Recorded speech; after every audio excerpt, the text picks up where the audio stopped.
सडकमा आएर मुर्दाबादको नारा लगाइरहनु भएको छ। बालेन सरकार मुर्दाबाद, हामीलाई ग्यास दे, पेट्रोलको मूल्य वृद्धि कम्ती गर भनिरहेको छ। अब सरकारले तपाईँ हामीलाई ग्यासै घरमा ल्याएर दिनुपर्ने अवस्था सिर्जना गर्न खोज्नुभयो। डिप्रेसन झनै राम्रो नि क्या करूं मैं इसका क्या करूं। सरकारले चाहिँ हरेक नागरिकको घर घरमा लिएर ग्यास चलन गर्छ नि, त्यो एकदम राम्रो कुरा हो। आर यू कमेडी मी थोरै समय दिनुहोस्, चुलामा पाइप जान्छ हैन होला। बालेन शाहको जेल जाने योग छ, अझै पनि भन्छु। रविको पनि जेल जाने योग छ, अझै पनि भन्छु। जेल जाने हैन होला, हैन कुन माल फुकेर यस्तो कुरा गर्नु भइरहेछ गुरुजी? सुतलले गरेको काम चाहिँ नाटक हो, नौटङ्की हो। नौटङ्की नै हो। के बोले भाइ? प्रधानमन्त्री हुनुहुन्छ, उहाँ चाहिँ कुम्भकर्णको निन्द्रामा चाहिँ सुतिराख्नु भएको छ। हैन होला, उहाँलाई एजुकेसन के हो भन्ने थाहा छैन बालेन शाहलाई।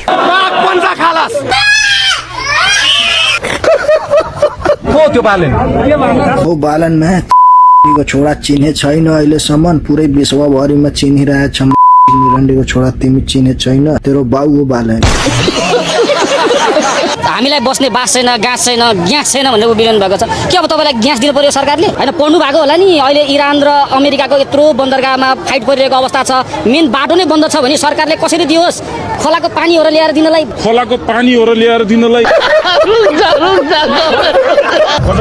अहिले गजडी सरकार त यही भइरहेछ त। बालेन सरकार, बालेन तपाईले बल्ल बोल्दै हुनुहुन्छ तपाईँ। त्यो त पानी बाटेर प्रधानमन्त्री भएको, के अरे गृहमन्त्री भएको, तपाईँलाई थाहा छ नि? हजुर ट्यापे नै त्यो भन्छ। मलाई त अघि जागृतिले भने जस्तै लाज लाग्छ। ऐनजी हामी चाहिँ अस्कल सरस्वती पढ्दै गर्दाखेरि एकजना भाइ चाहिँ ठमेतिर डिजे बजाउँदै गरेको मान्छे गृहमन्त्री भयो। तिम्रो लाइफ पो हावा छ त भाइ, तिमी पो भाडा मास्नुपर्छ त भाइ।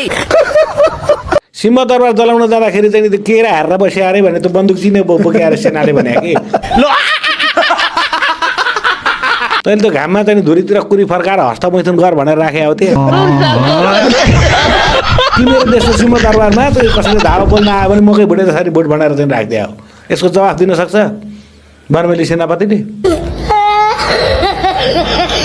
तपाईँको नेपाल सरकार ढल्ने छ 25 दिनभित्र। वाह क्या लड़का है, भेरी ह्यान्डसम बॉय। बालेनले हिजो मेयर हुनुभन्दा मेयर भइसकेपछि अमेरिका फक, अनि रासपा फक, रापरपा फक, केपी ओली फक भनेर फक्की फक भनेपछि सिकायो कसले त? बालेनले सिकाएन? बात करता है। घन्टीलाई दिनु नै गल्ती भयो क्या, अब पाउँदैन नि घन्टीलाई जिताउनु नै गल्ती भयो।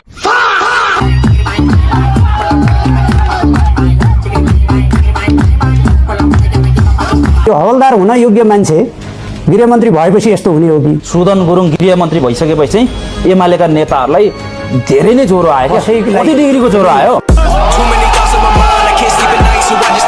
मुर्दाबाद गरेर जनताले साथ दिएको भन्नु मिल्छ र? सुन्नु न, मैले मुर्दाबादको नारा त्यहाँ गरेर अघि तपाईले संस्कार लाउनु भएको थियो।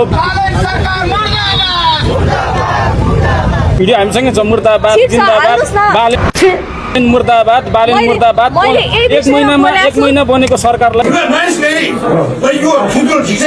अब जनताले जिताएको होइन के, जनताको भोट चाहिँ डब्बामा हालेर रातारात साटेको यो पुरा 100%।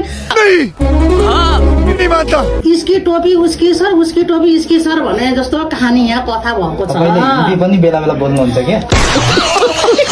भारतले यता सुन्नु न, बालेन र शाह भनेको आधा नेपाली आधा मधेसी हो नि त।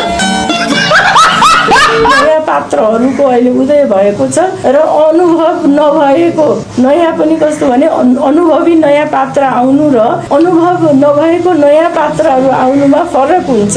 हैन होला, बाँच्न देऊ सरकार, हामीलाई काम गरेर ब्याङ्कको ऋण तिर्न देऊ सरकार भनेर हामीले अब गीत गाउन आउने भए म त्यही गर्थेँ। अब आउँदैन बालनजीको जस्तो यस्तो गर्न।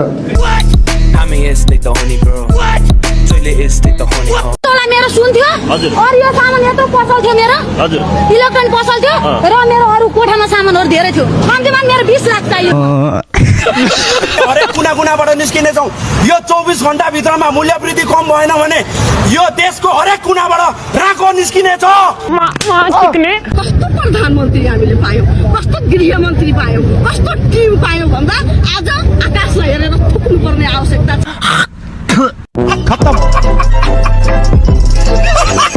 तपाईहरू सडक तताउनुहोस्, तपाईहरू सदन तताउनुहोस्, अदालत म तताउँछु। तपाईहरू थुनिनुभयो भने त्यसको फ्री अफ कस्ट म बहस गर्छु, म मुद्दा लेख्छु, म लड्छु।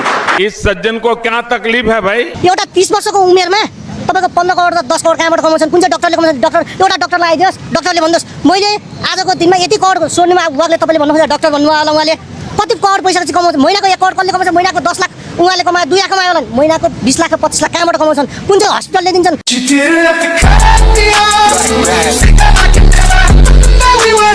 आरजु राणा पनि एउटा राणाको छोरी भएको कारणले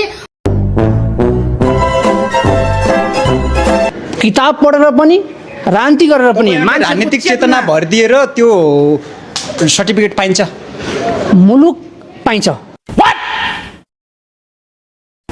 अब विश्वविद्यालयभित्रमा प्रहरी छिर्ने अरे, सुरक्षा युनिट खडा गर्ने अरे। अब हाम्रो युनिभर्सिटीभित्रमा प्रहरी छिर्ने हो।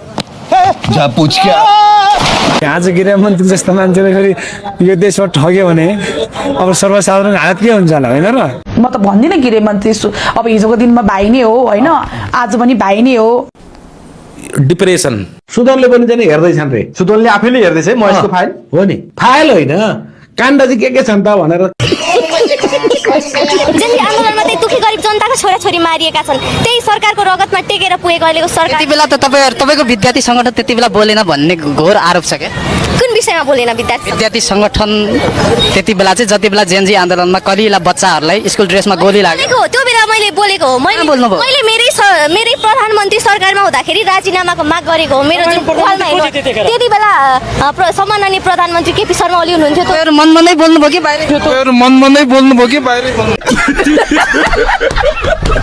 अहिले त राम्रो काम गरेका छन् नि। के राम्रो काम गरे घन्टे ग्याङका त नि त्यो छ नि त यो साइबर स्यालहरू, उनीहरूको तर्क सुन्नु न रमाइलो छ। के छ भन्नुहोस् त? हिजो त्यही गरे अहिले त राम्रो गरेका छन् नि। हिजोको नखोज्नु अरे, ठिक छ त नखोज्नु होला कि नखोज्ने। कोही चाहिने महिलालाई कोही चाहिने पुरुषले बलात्कार गर्यो, प्रहरीकामा अब चाहिँ तपाईँको चाहिँ के छ भने बलात्कारको चाहिँ तपाईँ दायरी किटानी दायरी लिएर गए पीडित, अब के भन्नु पर्यो थाहा छ प्रहरीले पनि? अनि बलात्कार त गरेछ त भइगयो त, छोरो त राम्रो भक्क परेको त जन्मे भइगयो नि भने जस्तो कुरो गर्नु भएन।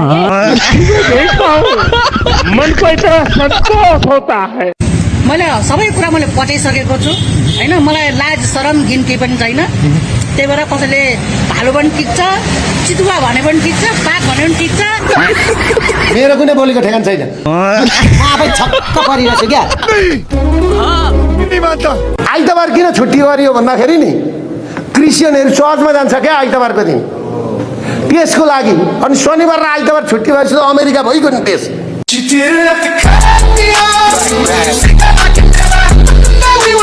सबैले भोगटे भने कि मान्छे भोगटे जस्तै छ कि ऊ, अनि भोगटे जस्तै छ। अनि त्यही भएर सबैले अब भोगटे नै भने ठिकै छ, अब भोगटे नै हो भने भोगटे नै हो। मेम्बर हुनुहुन्छ? बेलायतको मेम्बर कहिले रहेछ? काम गर्ने कि नेपालको लागि काम गर्ने? बेलायतको मेम्बर चाहिँ कहिले रहेछ? त्यो मेम्बरसिप तपाईँलाई दिन्छु, तपाईँ लानु। बालेनलाई छुने काम यदि गर्यो भने टोलवासी होइन घरका परिवार आइमे समेत हामी जान्छौँ। त्यसले सडकमा हाम्रो सुत्यो भने हामी सुत्छौँ। बालेन र चाहिँ सोडिमको हानाहान, अमेरिका जान सोडिमलाई बालेनले रोको भनेपछि त बुरुक बुरुक गर्थे नि, मसला दिनु परेन? त्यसै त चुनाव हारेर यो अभिगत छ। अब बोल्न पनि पाएनन् भने डिप्रेसनमा जाँदैन। बालेन शाह उहाँ झापाको चाहिँ त्यत्रो चाहिँ केपी ओलीकै भाषामा चाहिँ जम्मै सम्भ्रान्त बसेको ठाउँमा लप्पै घोडा चढ्छ भनेर। मलाई सरकारबाट हटाएपछि ड्राइभर बिनाको गाडी जस्तो हुन्छ देश। अब यो सुकुम्बासी बस्ती थाली थाप्न कहिले जाने हो भन्नाले मैले अलि बुझाउनु न मलाई, जस्तो यहाँ भन्नाले मैले अलि बुझाउनु न मलाई। कहाँ है महंगाई? मैं तो सरकार से ये गुजारिश करूंगा भी पेट्रोल और डीजल का रेट 2000 रुपये लीटर करते, कोई डर नहीं। क्योंकि सत्तामा भएपछि चाहिँ बोल्न गाह्रो हुँदो रहेछ क्या हो सभापतिज्यू के भयो यस्तो केले टाँसिरहेछ गोली तपाईँले त बोल्नै पर्यो कि तपाईँ नै हो प्रवक्ता हो नि त पार्टीको प्रवक्ता मान्छेले बोल्न पर्यो नि त सत्तामा पुगेपछि यो गोली चाहिँ के कुन सुप्रगुरुले बन्द गरिरहेको त्यति हुल त छैन होइन सजिलै छ पैसाहरू तिर्नु त सजिलो छ एउटा मेन समस्या के हो भने पहिला यसो बिचौलियाहरू हुन्थ्यो नि त उनीहरूले गरिदिन्थ्यो अब त्यो गर्दाखेरि त्यति हामीले सिकेन कि अब एउटा अगर हम करें तो करें क्या बोले तो बोले क्या केपी शर्मा ओलीलाई पुनः किडनी चाहिएन अर्को किडनी मेरो मिल्यो नि म पनि दिन्छु उहाँलाई पुनः बचाएर राख्ने हो किनकि जेलको हावा खुवाउनुपर्छ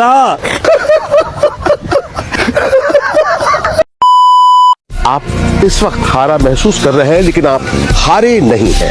हार महसूस करना और हारने में फर्क होता है दोस्त। इसलिए दोस्त चाहे दुनिया सोचे कि आप हार चुके हैं आप न सोचें, क्योंकि अगर आप सोचे कि आप हार चुके हैं तो फिर आप हार चुके हैं।